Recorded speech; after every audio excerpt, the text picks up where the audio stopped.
இங்க விஜய் உயிர் என்ன வரனா விஜய் இங்க விஜய் எளியவன் குரல்னா விஜய் இங்க விஜய் தனியால் இல்ல கடல்னா விஜய் இங்க விஜய்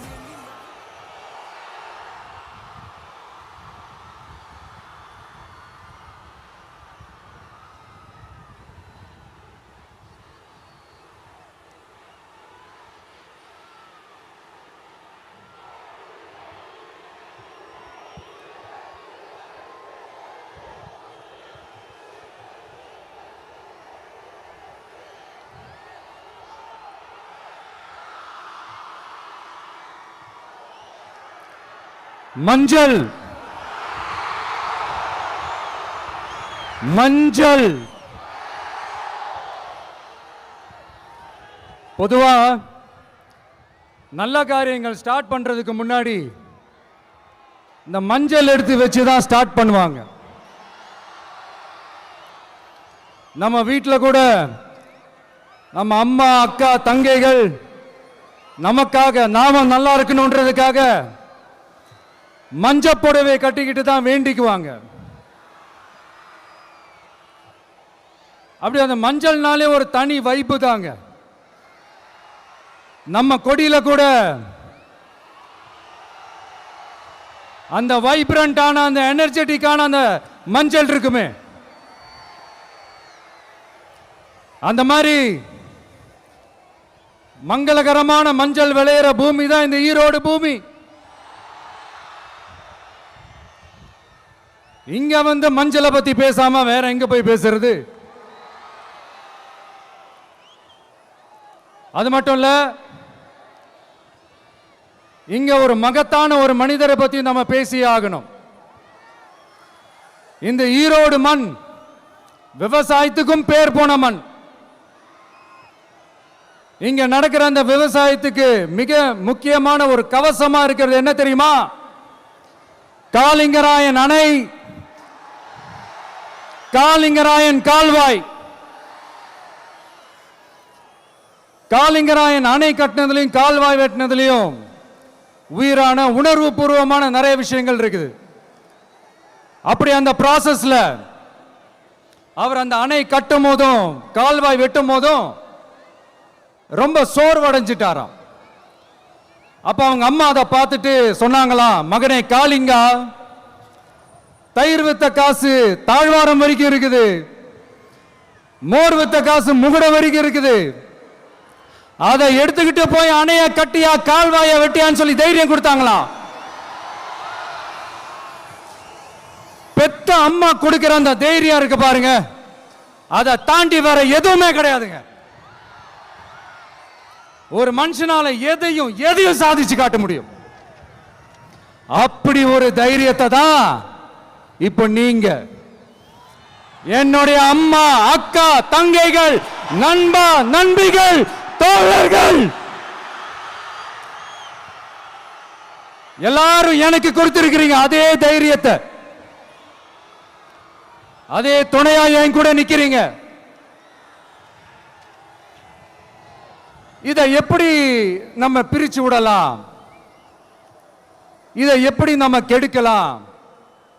என்னெல்லாம் அவதூறுகள் நம்ம விஜய் மேல சொல்லி மக்களை நம்ப வைக்கலாம்? என்னெல்லாம் சூழ்ச்சிகள் நம்ம விஜய் மேல பண்ணி மக்களை நம்ப வைக்கலாம்? இப்படி சூழ்ச்சிகளை மட்டுமே நம்பி பொழப்ப நடத்துற சில சூழ்ச்சிக்கார கூட்டங்கள் இதை தொடர்ந்து செஞ்சுக்கிட்டு தான் இருக்கு. ஆனா அவங்களுக்கு தெரியாது, இது இன்னைக்கு நேத்து வந்த உறவு இல்ல. கிட்டத்தட்ட 30-33 வருஷத்துக்கு மேல இருக்கிற உறவு. ஏன் நான் சினிமாவுக்கு வந்தப்போ எனக்கு வயசு 10, அப்பல இருந்தே இந்த உறவு ஸ்டார்ட் ஆகி போயிட்டு இருக்குன்னு அவங்களுக்கு தெரியாம போச்சு. அதனால என்ன பண்ணாலும், நீங்க என்ன ட்ரை பண்ணாலும், எல்லாத்தையும் விட்டுட்டு மக்களுக்காக வந்திருக்கிற இந்த விஜய மக்கள் ஒரு நாளும் கைவிட மாட்டாங்க. மக்கள் கூடவே நிக்கிறாங்க, கூடவே நிப்பாங்கன்னு அவங்களுக்கு தெரியாம போச்சு. என்னப்பா நிப்பீங்கல்ல? உங்களை நம்பிதாப்பா வந்திருக்கிறேன். அதான் இந்த சத்தம் தாங்க வாழ்நாள் பூரா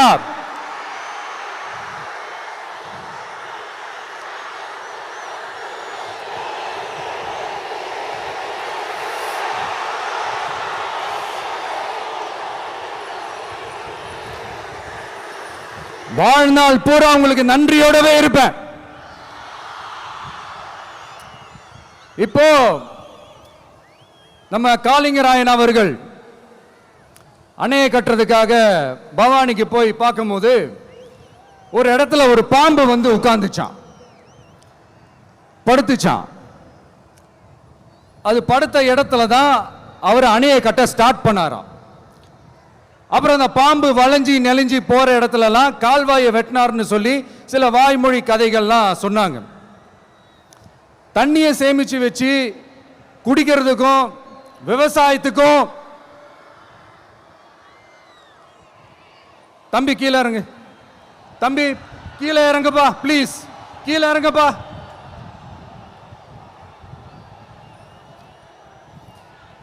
ஓகே, தேங்க்யூ தேங்க்யூ. கீழே இறங்குங்க, கீழே இறங்குப்பா. நீ இறங்கினாதான் புத்தம் கொடுப்பேன்.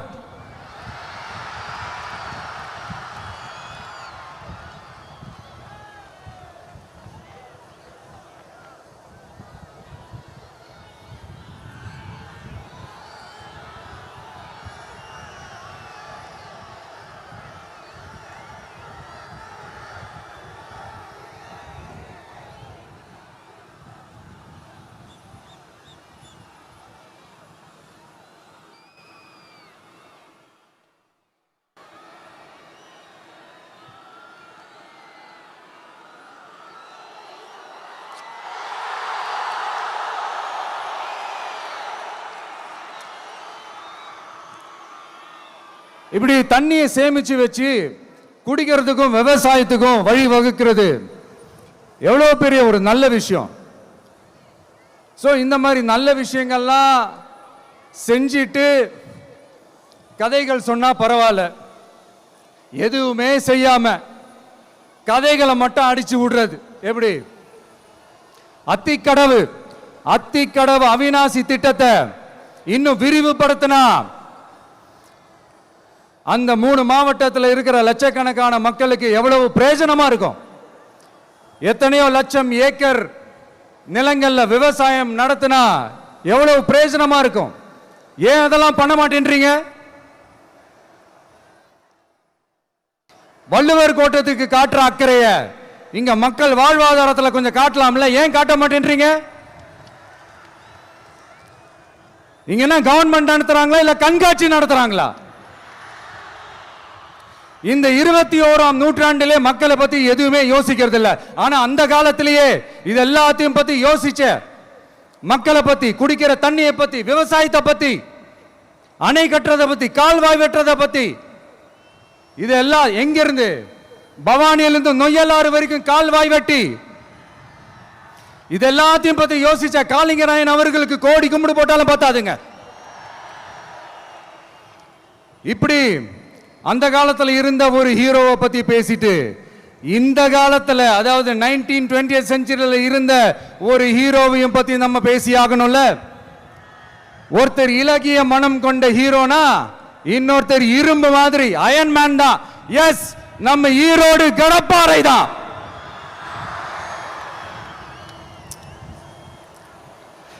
ஒட்டுமொத்த தமிழ்நாட்டையே திருப்பி போட்ட சீர்திருத்த நெம்புகோல்.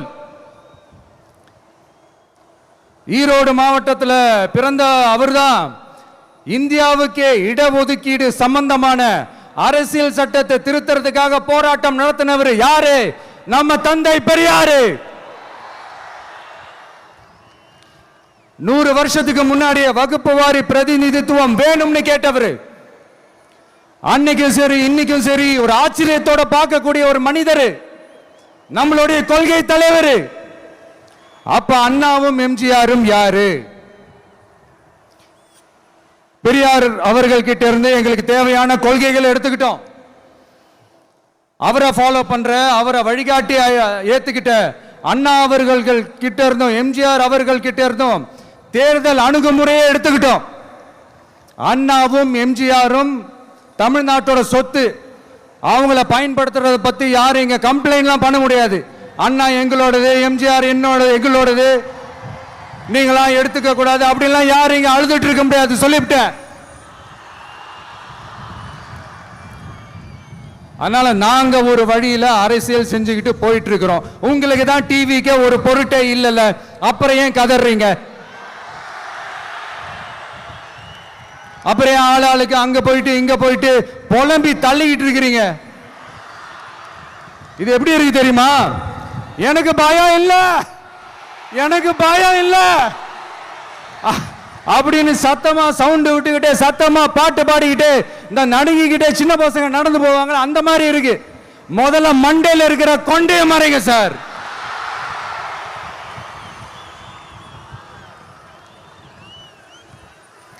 சும்மா மாறு வேஷத்துல மறு வச்சுக்கிட்டு மீடியா ஆளு, ரேடியோ ஆளுன்னு இவங்க ஆளுங்களே மாத்தி மாத்தி அனுப்பிக்கிட்டு, இதெல்லாம் என்ன மக்களுக்கு தெரியாதுன்னு நினைச்சிட்டு இருக்கீங்களா? மக்கள் எல்லாத்தையும் உன்னிப்பா கவனிச்சிட்டு இருக்காங்க. அதனாலதான் சொல்றேன், உங்களுக்கு நீங்க கொள்ளையடிச்சு வச்சிருக்கிற காசு தான் துணை, ஆனா எனக்கு என் மேல எல்லையில்லா பாசம் வச்சிருக்கிற இந்த மாசு தான் துணை.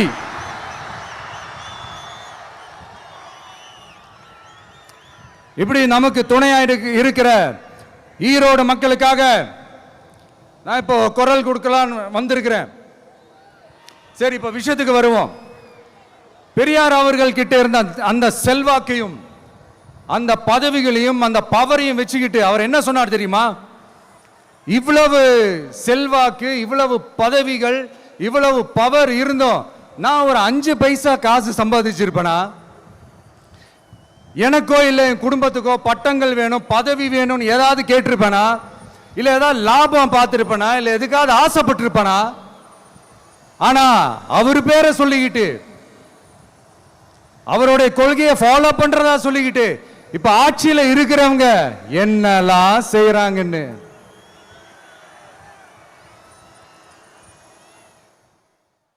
அதனாலதான் சொல்றோம், பெரியார் பேரை சொல்லிக்கிட்டு தயவு செஞ்சு கொள்ளையடிக்காதீங்கயா, தயவு செஞ்சு கொள்ளையடிக்காதீங்க. அவரு பேரை சொல்லிக்கிட்டு பெரியார் பேரை சொல்லி கொள்ளையடிக்கிற இவங்க தான் நம்மளுடைய அரசியல் எதிரி. மக்களை நீங்க சொல்லுங்க, நம்மளுடைய அரசியல் எதிரி யாரு? நம்மளுடைய கொள்கை எதிரி யாரு? ரிப்பீட், நம்மளுடைய அரசியல் எதிரி யாரு?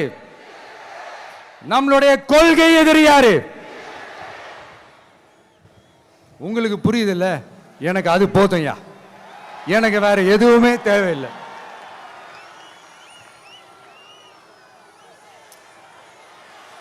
அதனாலதான்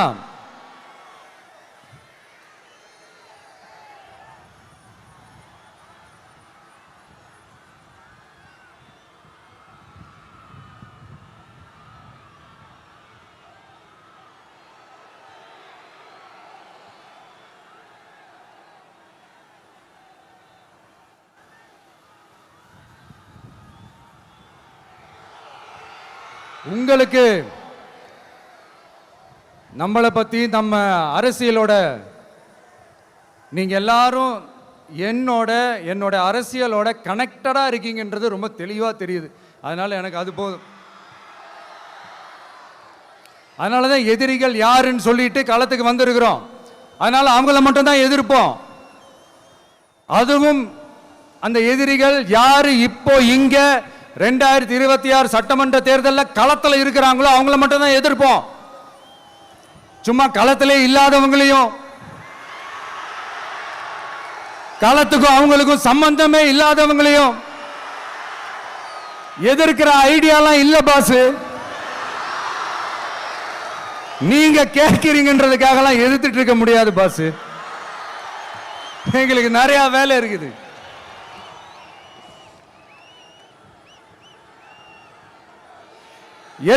எத்தனை பொய்யான வாக்குறுதிகள். வந்த உடனே நீட்டை ரத்து செய்வோம், கல்வி கடனை ரத்து செய்வோம், கேஸ் சிலிண்டருக்கு மானியமா 100 ரூபாய் தருவோம், என்னெல்லாம் அடிச்சு விட்டுட்டு இன்னி வரைக்கும் கேட்கிறேன், இதெல்லாம் சொன்னாங்களே, செஞ்சாங்களா? இவங்க எப்பவுமே இப்படிதான், சொல்றது ஒண்ணு செய்யறது ஒண்ணு. திமுகவும் பிரச்சனைகளும் ஃபெவிகால் போட்டு ஓட்டின ஃப்ரெண்ட்ஸ் மாதிரி ஒன்னில இருந்து ஒன்ன பிரிக்கவே முடியாது. இது இப்போ ஈரோடு பகுதியில் இருக்கிற பிரச்சனையை பத்தி பேசுவோம். பெரியார் பேரை மட்டும் சொல்லிக்கிட்டு எப்படி அவரோட கொள்கைகளுக்கு எதிராக செயல்படுறாங்களோ அப்படிதான் இந்த மஞ்சள் நகரத்தோட மஞ்சளுக்கும் ஒண்ணும் பண்ணல, மஞ்சள் விவசாயிகளுக்கும் ஒண்ணும் பண்ணல.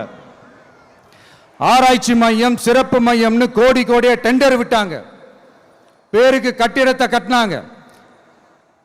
ஆனா உலகமே போட்டி போட்டு வாங்குற மஞ்சளை மதிப்பு கூட்டி விற்பனை செய்ய, அதாவது அதோட வேல்யூ இன்க்ரீஸ் பண்ணி நம்ம விவசாயிகளுக்கும் இந்த மாவட்ட மக்களுக்கும் நன்மை செய்ய இதுவரைக்கும் என்ன செஞ்சிருக்காங்கன்னு யோசிச்சு பார்த்தா ஒரு பெரிய ஜீரோ தான். கரும்பு நெல்லுக்கு அரசாங்கம் விலை பிக்ஸ் பண்றாங்க, அதையும் ஒழுங்கா பண்றதில்ல, ஒவ்வொரு முறையும் பிரச்சனை. அங்க நெல் கொள்முதல் செய்யறதுல ஊழல். சரி, நாம கஷ்டப்பட்டு விளைய வச்சது வீணா போக கூடாதுன்னு நினைச்சு நம்ம விவசாயிகள் கேட்கிற லஞ்சத்தை கொடுத்தாலும் அதுக்கப்புறம் கூட அந்த கொள்முதல் ஒழுங்கா நடக்கிறது இல்லை. அதையும் தாண்டி ஏதோ ஒரு விலை விவசாயிகளுக்கு கிடைக்குது. அப்படிலாம் இல்லாம ஒழுங்கா நேர்மையா நம்ம மஞ்சளுக்கும் நியாயமான விலை பிக்ஸ் பண்ணி தரமான விதைகளை கொடுத்தா என்ன குறைஞ்சா போயிடுவாங்க? இதெல்லாம் யோசிக்கிறதுக்கு அவங்களுக்கு நேரமே இல்லை. 24x7 அவங்களோட யோசனை என்ன தெரியுமா? இந்த விஜயை எப்படி முடக்கலாம், தமிழக வெற்றி கழகத்தை எப்படியெல்லாம் முடக்கலாம், அப்படிதான் அவங்களுடைய சிந்தனையே 24x7. எத்தனையோ வருஷத்துக்கு முன்னாடி நம்ம காளிங்கராயர் நதிகளின் இணைப்புக்கு முன்னோடியா இருந்தார். பவானி ஆத்துல வர அதிகமான தண்ணீர் அணை கட்டி தேக்கி தண்ணீர் வறட்சியான பகுதிகளுக்கு அனுப்பினார். ஆனா இன்னைக்கு இவ்வளவு நவீன வசதிகள் இருந்தோம், இவ்வளவு சயின்ஸ் வளர்ச்சிகள் இருந்தோம், இவ்வளவு டெக்னாலஜி வளர்ச்சிகள் இருந்தோம், அவங்க வாக்குறுதியில் ஒன்று கொடுத்தாங்கல்ல, பவானி நொய்யலாறு அமராவதி 6 இணைப்பு திட்டத்துக்கு ஒரு துரும்ப கூட கிள்ளி போடல. வாக்குறுதி நம்பர் 103 சொன்னாங்களே, செஞ்சாங்களா? சரி, இதாவது ஒரு பெரிய ப்ராஜெக்ட் வைங்க. ஆறுகளை சுத்தப்படுத்த பலாயிரம் கோடி நிதி ஒதுக்குவோம், தமிழ்நாட்டில் உள்ள ஆறுகளை சுத்தப்படுத்துவோம்னு சொன்னாங்களே, செஞ்சாங்களா? ஆனா ஆத்து மணலை கொள்ளையடிக்கிறதுல மட்டும் வேலையை கரெக்டா செய்வாங்க. இதை நான் ஏன் திரும்ப திரும்ப சொல்றேன்னா, மக்களே நீங்க புரிஞ்சுக்கணும். கொஞ்சம் மசந்தா மற்ற மாவட்டங்கள்ல மணல் காணாம போன மாதிரி, மலைகள் காணாம போன மாதிரி, நம்ம மாவட்டத்தில் தனி வளத்தை கொடுத்த செம்மண்ணும் காணாம போறதுக்கு வாய்ப்பு இருக்கு மக்களே. நம்ம மண்ணுக்கும் நம்ம ஆத்துக்கும் நம்ம விவசாயிக்கும் தான் இந்த மோசமான நிலைமை. அதனால ஏதாவது தொழில் செஞ்சு பிழைக்கலாம்னு பார்த்தா அதுக்கும் எங்க விடுறாங்க? தொழில்னு பார்த்தா 30% நெசவாளர்களுக்கு கூலி பாக்கி. அரசாங்கம் நம்ம நெசவாளர்கள் கிட்ட இருந்து கொள்முதல் செய்த வேட்டி சேலைக்கான கூலியை கூட போராடித்தான் வாங்க வேண்டியதா இருக்குது. அது சலுகையோ உதவியோ நலத்திட்டமோ கிடைக்காது. நம்ம உழைப்புக்கான ஊதியம், நம்மளோட உரிமை, அதுக்கே போராட வேண்டிய நிலையில தான் இந்த அரசாங்கம் நம்மளை வச்சிருக்கு. நல்லா பார்த்துக்கங்க மக்களே, உரிமைக்கு குரல் கொடுத்தவங்க தான் இவங்க. சிறு குறு தொழில்கள் பீக் ஹவர்ஸ் சார்ஜ்னு கரண்ட்டுக்கு அநியாய விலை வச்சு அதையும் செய்ய விடாம நம்மளை முடக்கிடுறாங்க. அந்த பீக் ஹவர்ஸ் சார்ஜ் கொள்ளையால எத்தனை வருஷமா எவ்வளவு பேர் பாதிக்கப்படுறோம், எவ்வளவு தொழில்கள் பாதிக்கப்படுது. நாமளும் கத்துறோம், போராடுறோம், கோரிக்கை வைக்கிறோம். எதையாவது இவங்க கண்டுக்கிறாங்களா? கொஞ்சம் யோசிங்க. ஏன் கண்டுக்க மாட்டேன்றாங்கன்னு கொஞ்சம் யோசிங்க. அப்பதாங்க பிரைவேட்ல அதிக விலைக்கு கரண்ட் வாங்க முடியும், அதுக்கு டெண்டர் விட முடியும். அப்படி டெண்டர் விட்ட மேட்டர்ல எல்லாம் என்ன நடக்கும்னு உங்களுக்கும் தெரியும், எனக்கும் தெரியும், நம்ம எல்லாருக்குமே தெரியும். இந்த மாதிரி ஈரோடுல மட்டும் இல்ல, எந்த மாவட்டத்துக்கு போனாலும் பிரச்சனைகள் மேல பிரச்சனைகள் தான்.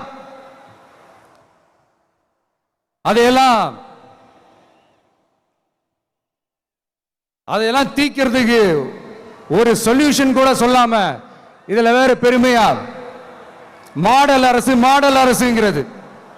இல்ல நான் கேட்கிறேன், கூச்சமா இல்ல?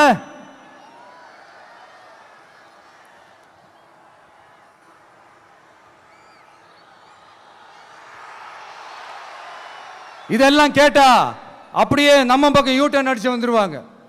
விஜய் என்ன அரசியல பேச மாட்டேன்றாரு, விஜய் என்ன சினிமா டயலாக் மாதிரி பேசுறாரு, விஜய் என்ன பஞ்ச் டயலாக் பேசுறாரு, விஜய் என்ன 10 நிமிஷம் தான் பேசுறாரு, 9 நிமிஷம் தான் பேசுறாரு. நான் எத்தனை நிமிஷம் பேசினா உங்களுக்கு என்ன சார்? நான் எப்படி பேசினா உங்களுக்கு என்ன சார்? உள்ள விஷயம் என்னன்னு பாருங்க சார்.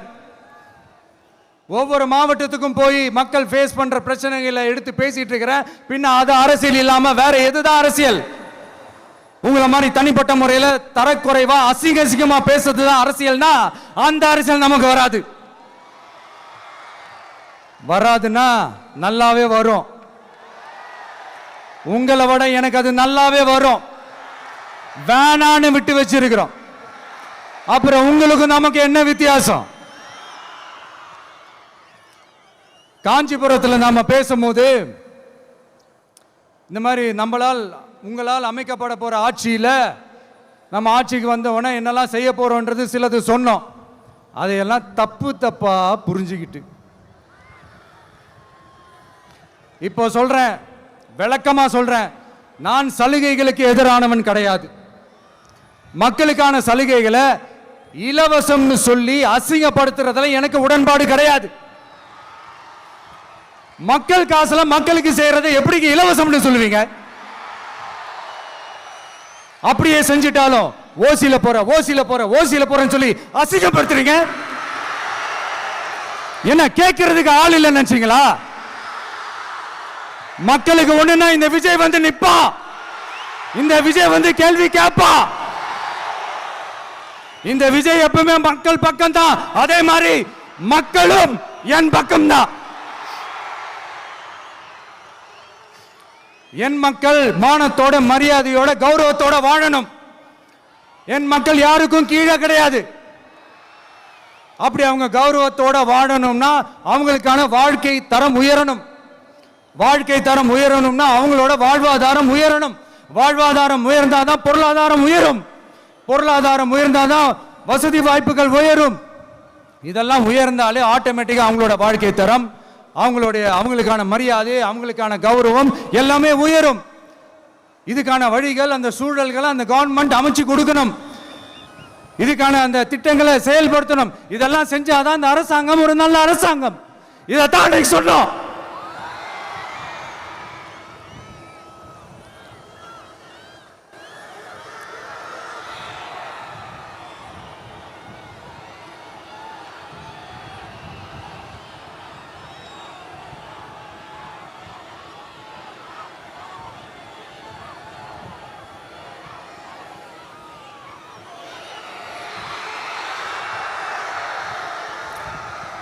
இதைத்தான் இன்னைக்கு சொன்னோம். உடனே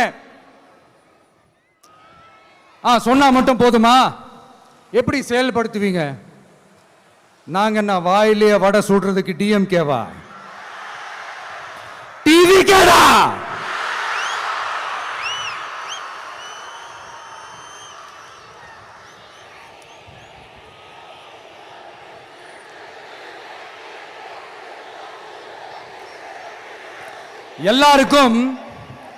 எல்லாருக்கும் நிரந்தரமான ஒரு வீடு இருக்கணும்னு சொன்னோம்.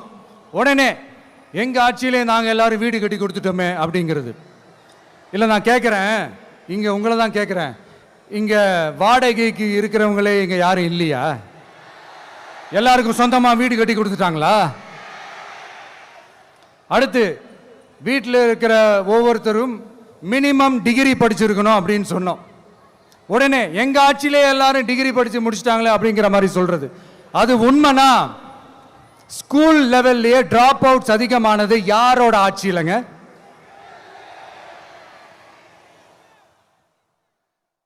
பசங்க பிள்ளைங்க யாரும் ஸ்கூல்ல சேரலன்னு சொல்லிட்டு எனக்கு தெரிஞ்சு 207 கவர்மெண்ட் ஸ்கூல்ஸ் மூடினது யாரோட ஆட்சியிலங்க? இதுல கல்வியில் சிறந்த தமிழ்நாடுன்னு டிராமா வேற. அடுத்து குடும்பத்தில் ஒருத்தருக்கு நிரந்தரமான வருமானம் வரணும், வேலை வாய்ப்பு கிடைக்கணும் அப்படின்னா நாங்க கொடுக்காத வருமானமா, நாங்க கொடுக்காத வேலையா அப்படிங்கிறது.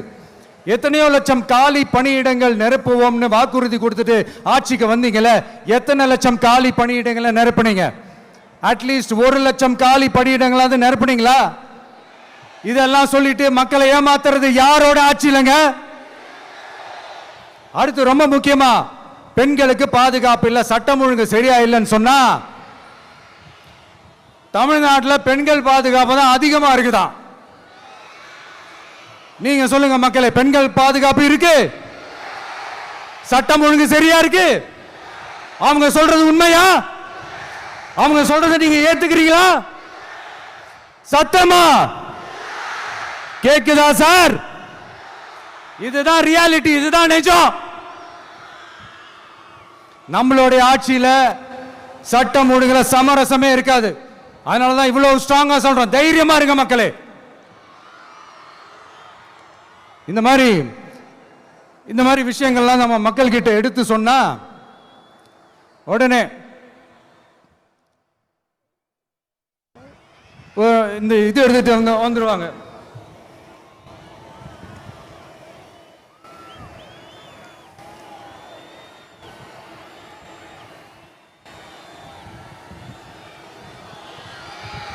இந்த மாதிரி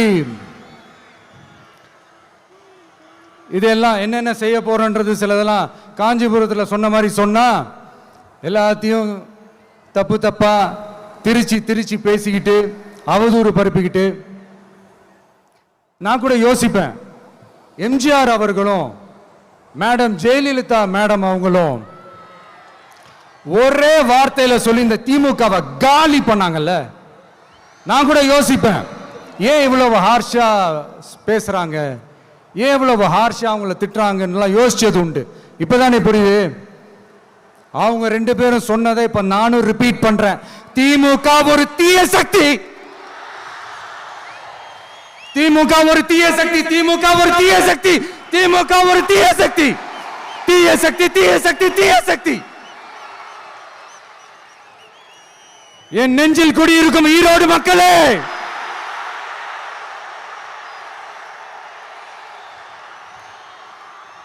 டிவிகே ஒரு தூய சக்தி. எப்படி? டிவிகே ஒரு தூய சக்தி. தூய சக்தி டிவிகேவுக்கும் தீய சக்தி டிஎம்கேவுக்கும் தான் போட்டியே.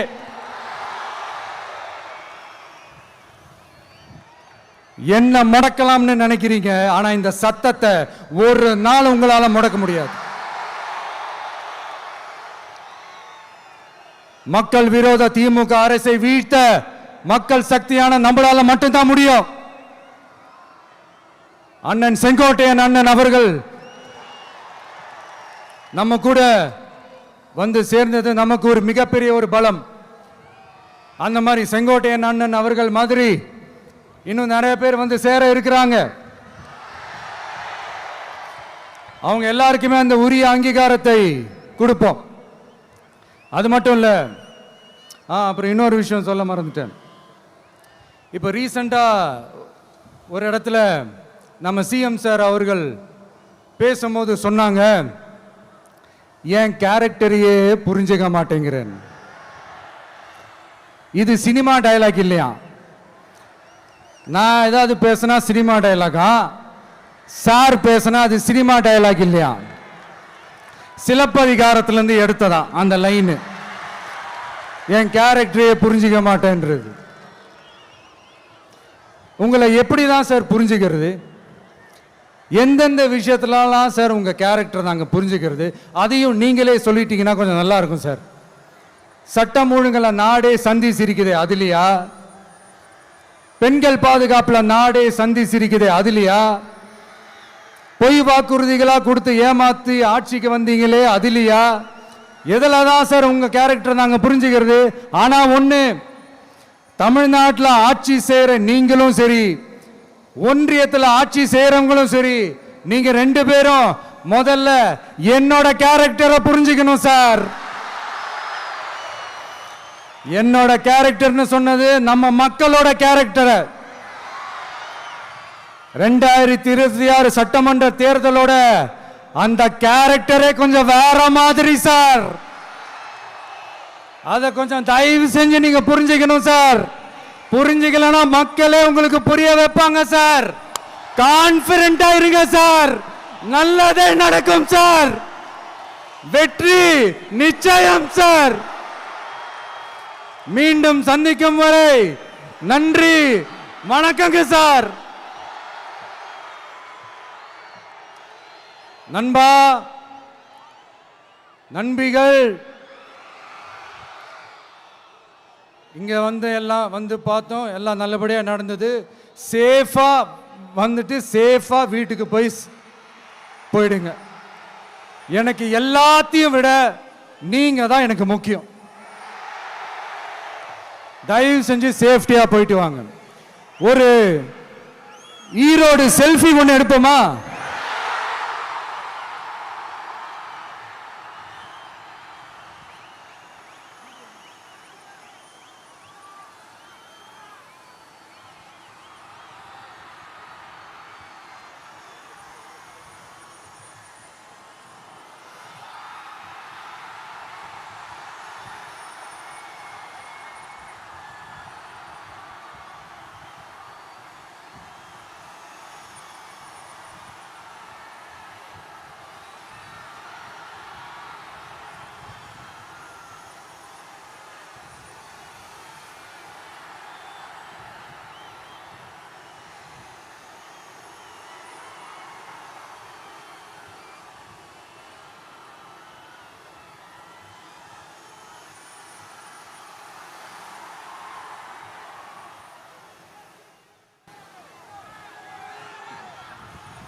சென்ட் ஜோர்ஜ் கோட்டையில் முதலமைச்சராக தலைவர் வருவதற்காக அண்ணன் செங்கோட்டையிலும் செங்கோலை தருகிறார்.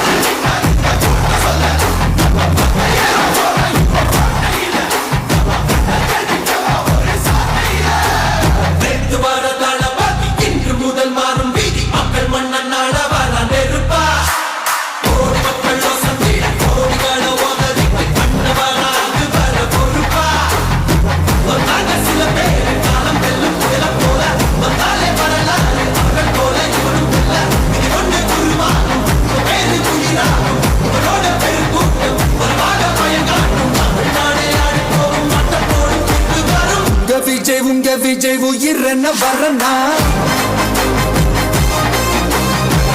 விஜய் எளியவன் குரல் தான். விஜய் தனியார் இல்ல கடல்னா, விஜய் எளியவன் குரல் தான். விஜய் தனியார் இல்ல கடல்னா, மக்கள் தானே மன்னர்களே உனக்கு காட்ட வரனா.